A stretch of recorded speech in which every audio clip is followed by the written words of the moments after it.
Have you ever had a major life transition, especially one that you're looking forward to?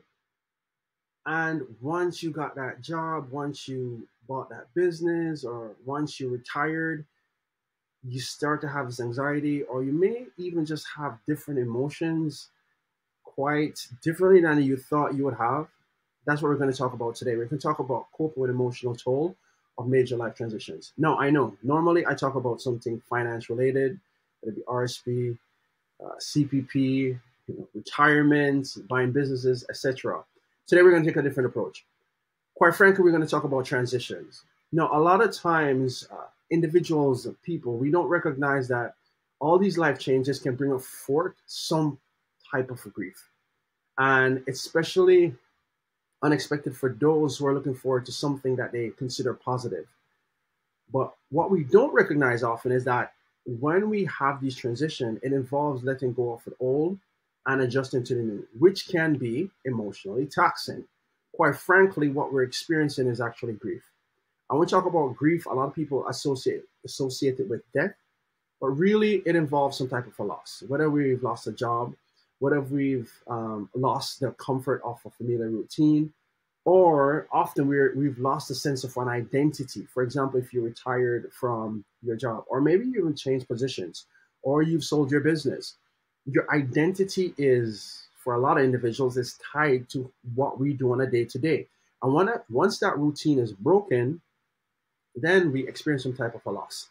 Even if we were planning for this and we expected this, and quite frankly, it's positive. So we're anticipating this thing. I know we're there and we're having anxiety. Now, when we talk about grief, there are different stages. And by the way, it doesn't occur in a linear order. And the stages are denial, we have anger, there's bargaining, kind of try to make sense of it, depression, and acceptance. And what we need to do if we want to get past this is to recognize these different stages and navigate our emotions, right? So, what are some of the strategies that we could implement? For one, there's self compassion. Be kind to yourself and understand it's normal to feel a range of emotions during these life transitions. And give yourself permission to feel sad or anxious or overwhelmed without judgment.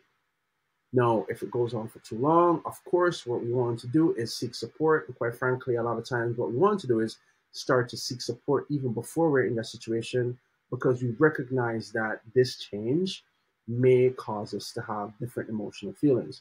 So we could seek support from friends, family, a therapist. If you're religious, probably lean into your group. If you go to the mosque, or if you go to church, or whatever you're involved with. Support groups may be also a good one, whether in person or online. Those can also be beneficial.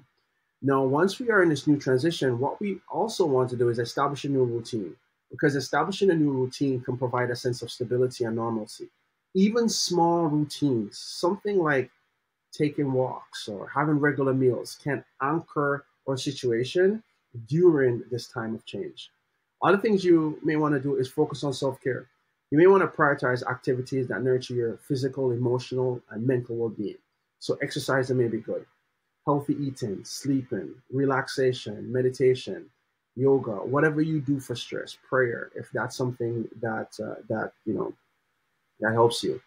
Another thing is we're in this new role, this new transition, and sometimes we're ready gung ho to get things going, not realizing that we have this emotional undertone and things are changing. So, depending on your situation, you may want to break down your larger task into more manageable steps. And that means setting and achieving smaller goals that can help you provide a sense of accomplishment and progress, which is especially important when dealing with significant life changes, right? So, you're kind of easing into that situation. And in this new role, this new position, this new identity potentially, we have to embrace flexibility. We may have a sense of what it should look like, but it may be different. So you may want to be open to new possibilities and remain flexible, because life transitions often lead to new opportunities that you may not have considered before. So you want to embrace this change with a flexible mindset, which can reduce the anxiety and promote resilience. Now, again, I think for a lot of us, if it's a negative situation, I think we are often prepared for that. If it's positive, a lot of times what we're getting is high fives and congratulations. And people think, oh, this is amazing and this is great for this individual. not realizing that it may come with some emotional toll and may often even involve a form of grief, right? So I think in negative ones we expect, and a lot of times we potentially get support from our friends and families, but it's the positive ones that, the one at least that we assess as positive, for example, retirement, promotions, buying a new business, etc. But we have to recognize the emotional impact of life changes and adapt strategies to cope and help to navigate these transitions as effectively as possible. So here's some key strategies that we've mentioned before, kind of to wrap things up, to deal with these emotional challenges of life transitions. So practice self-compassion, seek support from friends and families and professionals if you need it, or maybe you already work with a professional. Some people already have therapists. Create new routines that provide stability. Focus on self-care, physical, emotional, and mental health, right? Set realistic and achievable goals. Embrace flexibility and openness to new opportunities. Also remember, it's okay to mourn the old while embracing the new. And a lot of times that's what we don't take the time to do, because this new position, this new identity, this new role is supposed to be absolutely amazing, not realizing that we're leaving a part of us behind and just moving forward. Sometimes we just need to mourn the old, move on with the new. And if this is really overwhelming, I'm going to strongly, strongly, strongly recommend that you get additional support and guidance in whatever way you can, especially if it's to a point where it's really affecting you. You may want to get professional help where that's needed. I know this is a little bit different from what I normally talk about, because I normally deal with finances. However, an emotional component is a huge thing. And I see it dealing with the conversations I had. I thought I'd do something a little bit differently and kind of mention, how to deal with this.